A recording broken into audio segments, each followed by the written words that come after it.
వికారాబాద్ జిల్లా హెడ్ క్వార్టర్లో భారత రాజ్యాంగ నిర్మాత డాక్టర్ బిఆర్ అంబేద్కర్ గారి యొక్క విగ్రహం చాలా ప్రాముఖ్యత కలిగినటువంటి విగ్రహం.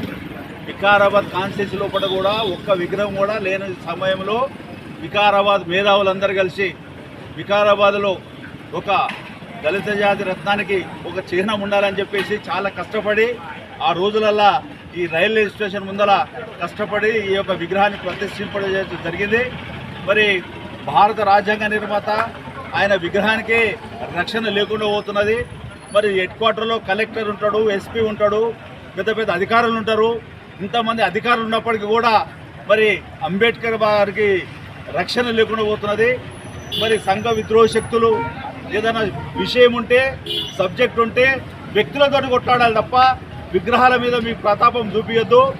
ఏది ఏమైనా విగ్రహాల మీద చూపించి మత సమరస్యాలు రెచ్చగొట్టడం, కుల వీక్షలు రెచ్చగొట్టడం, లేదా ఇంకా మీ యొక్క స్వార్థంతో ఏమున్నదో మాకు తెలుస్తలేదు. కానీ అవకాశం ఉంటే మాతోటి పోరాడండి, ఏదన్నా హక్కులుంటే మాతోటి పోరాడండి. అంతేగాని మా మహనీయులు డాక్టర్ అంబేద్కర్ గారి యొక్క విగ్రహం యొక్క చేతిని విరగొట్టినది మాత్రాన మీ సమస్యలు పరిష్కారం కావు. మేము హెచ్చరిస్తున్నాం. ఎవరైతే ఈ సంఘ విద్రోహ శక్తులు ఉన్నారో, ఎవరైతే ఈ అంబేద్కర్ యొక్క చేతి విరగొట్టిరో వాళ్ళందరిపైన తక్షణమే చర్య తీసుకోవాలి. అధికారులు జరిగిన తర్వాత కూడా నిమ్మకు నీరెత్తిన కూర్చోవడం కాదు. హెడ్ క్వార్టర్లో ఉన్నటువంటి ఒక విగ్రహానికి మరి పోలీసులు రక్షణ కల్పించాలి. తొందరగా ఇక్కడ సీసీ ఫుటేజ్ ఉన్నది, చుట్టుపక్కల కూడా చాలా సీసీ ఫుటేజ్లు ఉన్నాయి. ఎవరో వాళ్ళందరినీ తక్షణమే దొరకబట్టి వాళ్ళ మీద కేసు పెట్టాలి. మీకు ఒకవేళ సమాచారం ఉంటే కూడా ఏదైనా విద్వేషాలు ఇచ్చగొట్టదని చెప్పేసి మీ దగ్గర పెట్టకుండా కూడా ఒకవేళ మీరు దాన్ని దాపెడితే బాగుండదు. ఎందుకంటే ఇది రెండోసారి. ఇంతకుముందు కూడా ఇదే విగ్రహానికి ఒక చూపుడు వేలు విరగొట్టారు, తర్వాత ఇలా ఏకంగా చేయినే విరగొట్టారు. ఏమిటి మీ కక్ష నాకు అర్థం అయితలేదు. అంబేద్కర్ గారి విగ్రహంతో కాదు, అంబేద్కర్ యొక్క హక్కుల కోసం పోరాడుతున్నాం, అంబేద్కర్ ఆశయాల కోసం పోరాడుతున్నాం. దమ్ముంటే మాతోటి పోరాడండి, అంతే తప్ప మా అంబేద్కర్ గారికి హానికరం లేదని చెప్పేసి మీ అందరితో నేను చేస్తూ ఉన్నా. మేము ఇలా టీఆర్ఎస్ పార్టీ పరంగా ఖండిస్తున్నాం.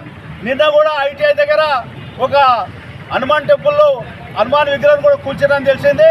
మరి ఇట్లా సంఘటనలు జరుగుతుంటే, సంఘ విద్రోహులు అందరూ రెచ్చిపోతుంటే మరి ఇక్కడ ఉన్నటువంటి అధికారులు ఏం చేస్తున్నారు, పాలకులు ఏం చేస్తున్నారు, పోలీస్ అధికారులు ఏం చేస్తున్నారు, తక్షణమే చర్యలు తీసుకోవాలని చెప్పి కోరుతున్నాం.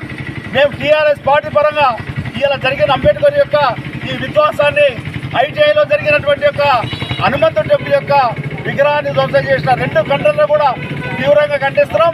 సరి అయిన చర్యలు తీసుకోకపోతే టీఆర్ఎస్ పార్టీ తరఫున ఎన్టీఆర్ చౌరస్తా వద్ద భారీ ఎత్తున ధర్నా చేసి ఈ సంఘ విద్రోహ శక్తులకు వ్యతిరేకంగా పోరాడతామని చెప్పేసి మా పార్టీ పరంగా కోరుతున్నాం. జై తెలంగాణ, వర్ధిల్లాలి అంబేద్కర్ గారి ఆశయాలు.